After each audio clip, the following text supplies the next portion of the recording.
Aujourd'hui, on est à Manchester, en Angleterre. Et un matin d'hiver, alors que le vent souffle doucement à travers les rideaux de dentelle, Sylvia Hadzer, 81 ans, tient sa tasse de thé, bien chaud entre les mains. Toujours du Earl Grey, toujours de sucre, toujours avec une goutte de lait. C'est une femme élégante, coquette, joyeuse. Elle aime les gâteaux faits maison, les promenades dans le parc et les petits potins sur la famille royale. Et sa passion secrète, c'est les mots croisés. D'ailleurs, elle aimait dire un esprit bien aiguisé, c'est comme un bon jardin. Il faut l'arroser tous les jours. Mais ce matin-là, alors qu'elle prépare son thé comme d'habitude, impossible pour elle de trouver le mot théière. Et ça, ce n'est que le début. Les oublis s'accumulent. Dans un premier temps, c'est très subtil. D'abord, elle répète une même histoire 2 fois dans la même conversation. Elle perd ses lunettes dans le frigo. Elle confond les prénoms de ses nièces. Bref, c'est banal pour une grand-mère. Mais un jour, Sylvia se perd en rentrant du marché. Elle ne reconnaît pas la rue dans laquelle elle vit depuis 40 ans. Le cœur battant, elle se sent totalement déboussolée, très effrayée. Imaginez un seul instant ne plus rien reconnaître autour de vous. Un vrai cauchemar réveillé. Au bout d'un moment, son fils Mark commence à s'inquiéter. Il l'accompagne chez le médecin et là, le verdict tombe. Alzheimer. C'est comme un miroir brisé. Sa mémoire commence à se fissurer de toutes parts. Sylvia est hospitalisée et elle devient très méfiante, confuse. Elle croit que les infirmières veulent l'empoisonner. Et parfois même, elle se met à hurler. Mark est anéanti et il raconte « Elle me regardait comme si j'étais un inconnu. Et pourtant, j'étais son seul enfant. » Il pleure en silence dans sa voiture tous les soirs. Mais il refuse de baisser les bras. Mark commence à lire, à fouiller, à chercher.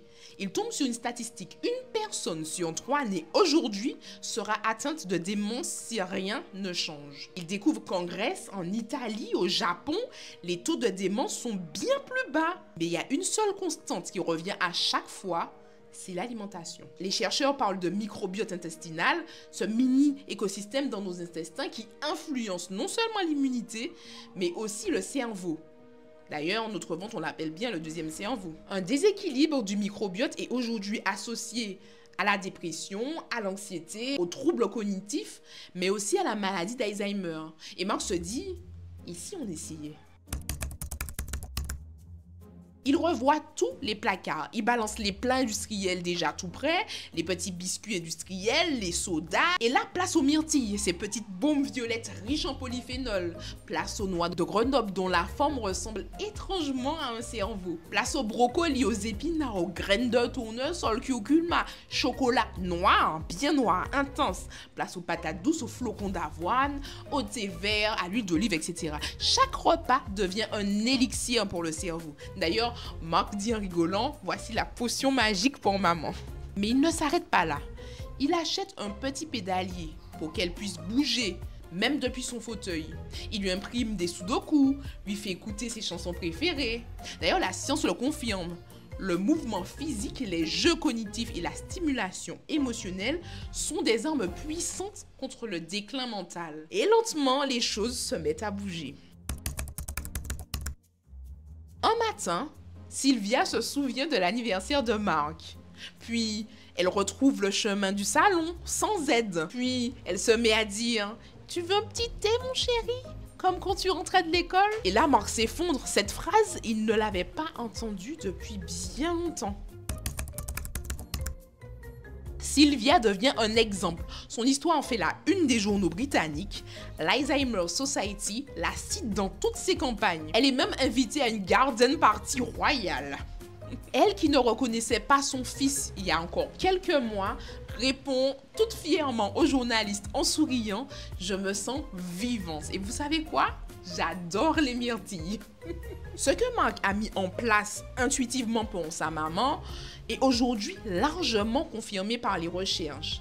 Il y a des études récentes qui montrent que l'alimentation influence directement le risque de développer Alzheimer. Une étude parue dans Neurology en 2023 démontre qu'un régime riche en fruits, en légumes, en légumineuses, en noix, huile d'olive et pauvre en produits ultra transformés est associé au ralentissement du déclin cognitif chez les personnes âgées. Le régime dit MIND, qui fusionne la diète méditerranéenne avec des aliments neuroprotecteurs, réduit le risque de développer Alzheimer de près de 50% chez les personnes très adhérentes. Et ce n'est pas un hasard si les aliments sont recommandés pour diminuer l'agressivité, l'anxiété, les troubles du comportement. D'ailleurs, souviens-toi, dans la vidéo précédente que j'ai faite, on parlait du lien entre la violence et l'alimentation. Donc oui, ce que tu mets dans ton assiette peut influencer ton humeur, ton niveau de stress et même ton niveau de compassion. Alors, imagine l'impact sur ton cerveau à long terme. D'ailleurs, moi-même, j'ai dû changer d'alimentation pour vaincre une maladie chronique, la maladie de Verneuil. Et suite à ce changement d'alimentation, j'ai vraiment eu l'impression qu'on m'enlevait un voile sur les yeux. C'est comme si je voyais plus gai, plus clair, j'étais vraiment plus lucide. Alors, c'est pas aussi spectaculaire que l'histoire de Sylvia, puisque dans ce contexte, seul moi pouvais m'en rendre compte, mais c'était quand même assez flagrant pour me changer la vie. Et puis maintenant, la science prouve enfin que l'alimentation agit sur la clarté mentale. Et d'ailleurs, c'est ce qui m'a poussé à créer ma plateforme de recettes saines, donc que tu peux trouver sur www.crudité.fr. Et aujourd'hui, ma masterclass interactive pour t'aider à comprendre comment libérer ton corps et ton esprit à travers l'alimentation vivante. Tu y trouveras des jeux, des quiz, des révélations qui te concernent toi. Et pas besoin d'être malade pour bien manger. Le savoir, c'est la liberté. Retrouve le lien dans la description et rejoins la masterclass. Sur ce, ciao ciao. Diète qui fusionne la diète méditerranéenne. Oh, je sais pas le dire. Le régime dit MIND, qui fusionne la diète méditerranéenne.